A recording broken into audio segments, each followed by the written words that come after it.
Okay, since the Tyler Robinson case is going to be with us for some time, I wanted to answer a couple other questions, but one big question, which is why have we not heard from Tyler Robinson's lawyer? So let's kind of do a really quick, like top to bottom, this is what we know so far. Okay, so the case is being handled in the 4th District Court in Utah. The judge's name is Judge Graff.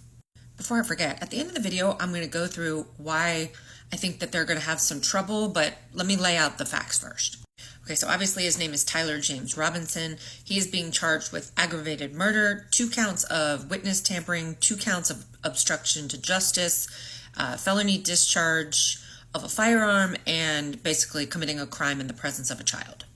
And on September 16th at the WebEx hearing, the arraignment hearing, the Utah prosecutor said that Utah County Attorney Jeff Gray had decided and had filed basically saying that they were going to go for the death penalty. Now, Tyler is currently being held at the Utah County Jail in Spanish Fork, Utah. And when you saw him on, at his arraignment, he was wearing that green thing. A lot of people thought that was body armor, but it's not. It's actually a suicide prevention suit. Whatever, like a smock. Okay, so he's being held in the SHU, which is the special housing unit, and he has to wear that at all times. It's basically like material that you can't rip. It doesn't have zippers, buckles, all that, so that you can't, unalive yourself. Answer the question why he doesn't have an attorney, why he didn't have an attorney at the arraignment hearing. So you saw the man stand in, and he was actually requesting that the judge basically declare that Tyler Robinson was indigent, basically meaning he didn't have the funds for private counsel. And why that matters is because when the state goes for the death penalty, you have to have the lawyer that takes the case has to be qualified to deal with capital murder cases. Okay, so you can't just give them some random court-appointed attorney. Okay, so and I'm going to get to who they have appointed, but that's why there was that kind of lag, and that's why you saw that man sort of speaking. But he wasn't Tyler's lawyer. He's not his attorney. He was just asking the judge to appoint that prosecutor. On September 24th, Catherine Nestor was appointed by way of a contract with the Utah County Commission. She was appointed to represent Robinson. So again, her name is Catherine Nestor. Catherine Nestor, who will now become Tyler Robinson's defense attorney, she used to be the head of the Federal Public Defender Services in Salt Lake City and also in San Diego.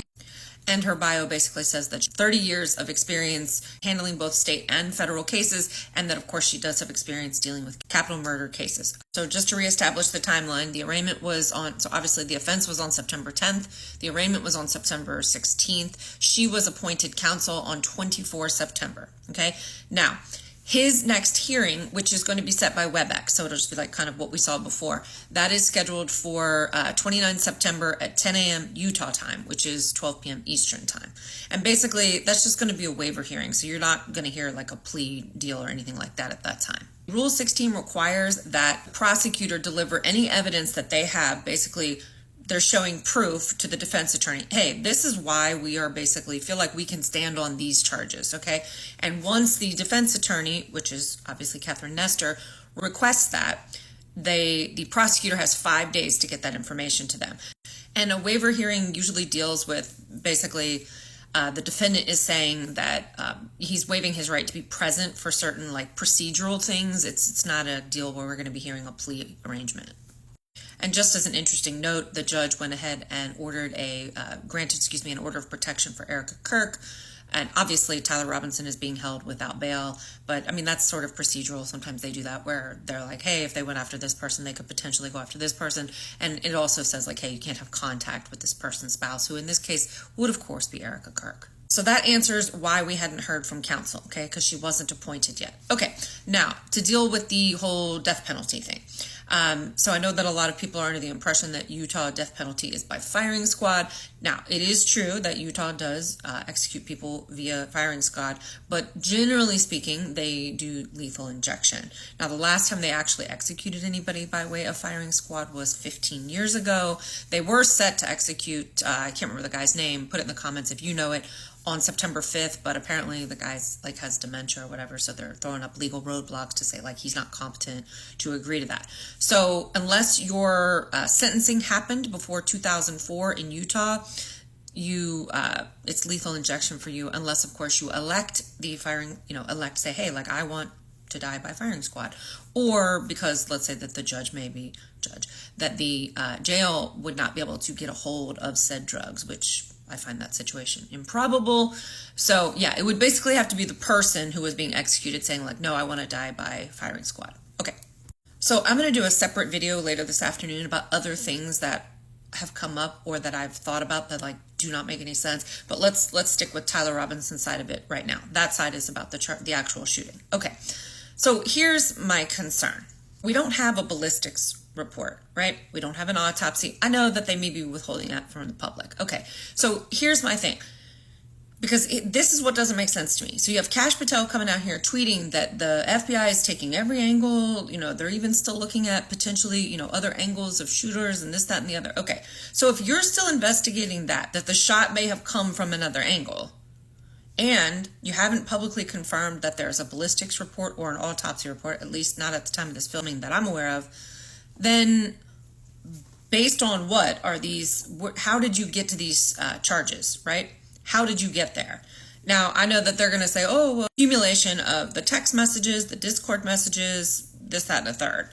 All right. Oh, and then also that they have the gun and they have the spent casing and the other bullets, right, that were inscribed. And they have his DNA on the towel.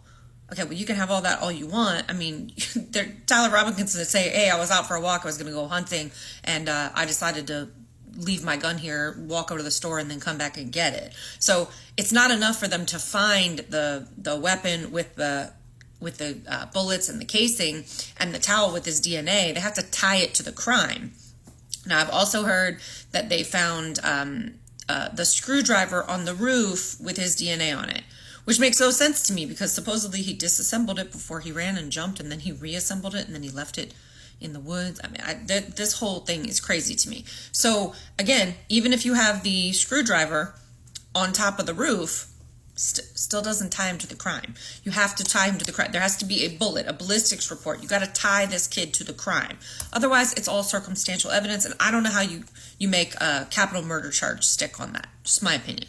I'm not sure what is the hang up about the ballistics report because apparently, Charlie's doctor said he was the man of steel and they recovered it in his neck. So let's get a ballistics report running. And then here's a big hiccup for me is that there's one guy who's like we're filming and he sees like a guy on the roof or whatever. But even he says, but the guy that I saw, he wasn't wearing what y'all are saying Tyler Robinson was wearing, and he wasn't shooting what y'all said that he shot. So if that's your eyewitness, you have a problem. And then you have Tyler Robinson's grandma coming out and saying, like, he's never shot a gun that I'm aware of. He doesn't hunt. We can pick apart that argument. Think about what a defense attorney.